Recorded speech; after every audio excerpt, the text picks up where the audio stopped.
अब हमने कितने कर्म ऐसे हैं जो हमसे जानबूझ के भी होते हैं और अनजाने में भी होते हैं। बिल्कुल बात है।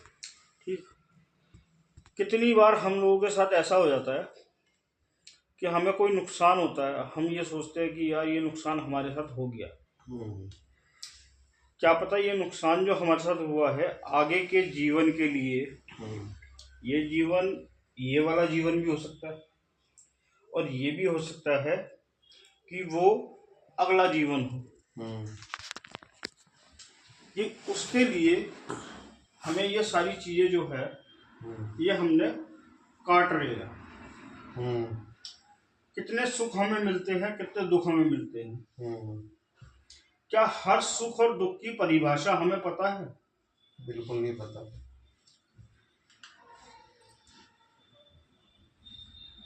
अब जैसे आपके साथ ही है, कोई नुकसान हुआ है, एक फिगर का नुकसान हुआ, एक्यूरेट उसी फिगर का नुकसान क्यों हुआ?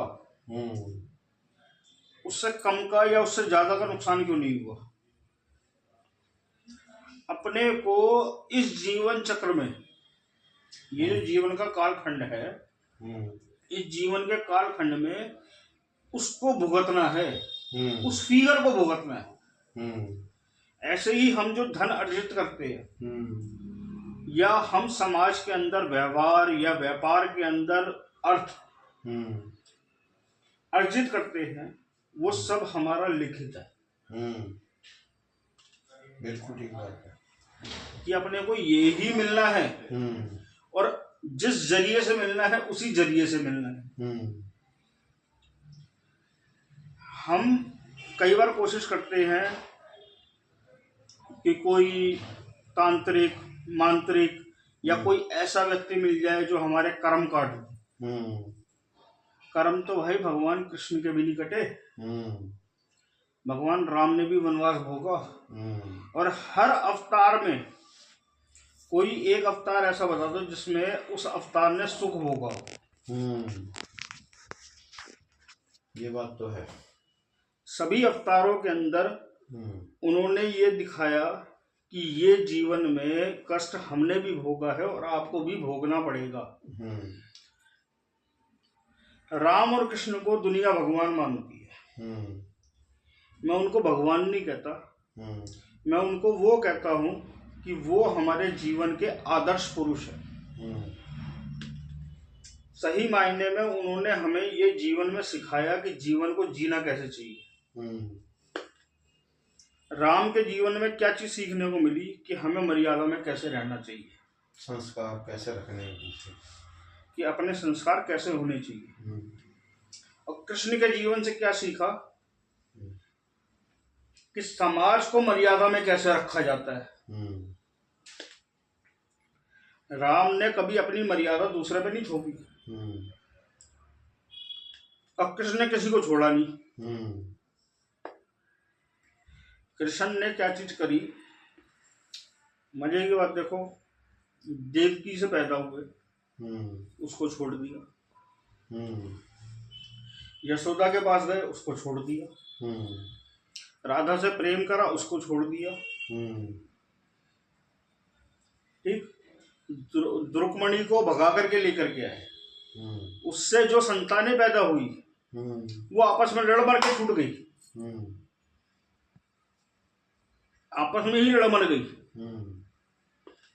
और सबसे मजे की बात एक चीज देखो, जो उनका सबसे ज्यादा प्रिय था अर्जुन, उनके पूरे पूरे परिवार को लड़वा दिया। सबसे ऊपर धर्म होना चाहिए, धर्म है तो सब कुछ है। धर्म का ज्ञान जरूरी है। ज्ञान होगा तो लोग समझेंगे इस बात को, लोग समझेंगे। साथ में सबसे जो जरूरी चीज है, जो आजकल समाज के अंदर जो चल रही है, ना तो हम कृष्ण के कहे पे चल पा रहे, ना हम राम के कहे पे चल पा रहे। हम लोगों ने करा क्या, एक ऊट पटांग कल्चर देख लिया पश्चिम वाला, और पश्चिम कल्चर को देखते देखते आज हम लोगों को सबको क्या लगता है कि यार हमें फ्रीडम चाहिए।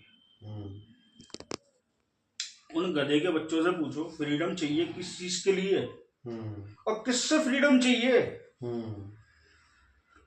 उन माँ बापों से, उन भाई बंधुओं से फ्रीडम चाहिए।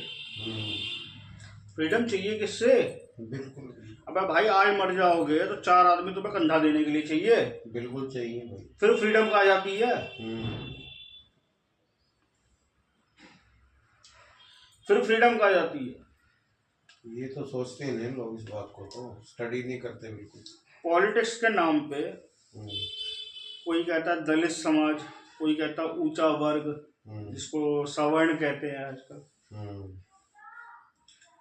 हर चीज का हमारे समाज में जितने पुराने साधु जन थे या जो तपस्वी लोग थे, उन्होंने इसका वर्गीकरण करा है। ये जात पात तो अब आई है, पहले जात पात नहीं थी, पहले वर्ग थे। कि ये ब्राह्मण वर्ग का है, क्षत्रिय वर्ग का है, बिल्कुल वैश्य वर्ग का है, शूद्र वर्ग का है। क्या किसी शूद्र के बिना किसी पंडित की पूजा पूरी हो सकती है? नहीं हो सकती। सबका मान सम्मान है। मान सम्मान क्या? एक चीज ये बताओ, जो पूजा के लिए समान सामग्री चाहिए, कौन सी सामग्री ऐसी है जो किसी शूद्र के हाथ के लगे बिना बन जाए? बिल्कुल सही बात। लेकिन समाज के अंदर ऐसी चीज भ्रांतियां पैदा कर दी ना। भगवान का भोग लगाएंगे तो उसके लिए बर्तन मांजने के लिए वो शूद्र ही आएगा। तो क्या वो पात्र गंदा हो गया? बिल्कुल सही बात है। लेकिन पॉलिटिशियन ने ये जो जैसे कहते हैं ना, एक तो जात पात पैदा कर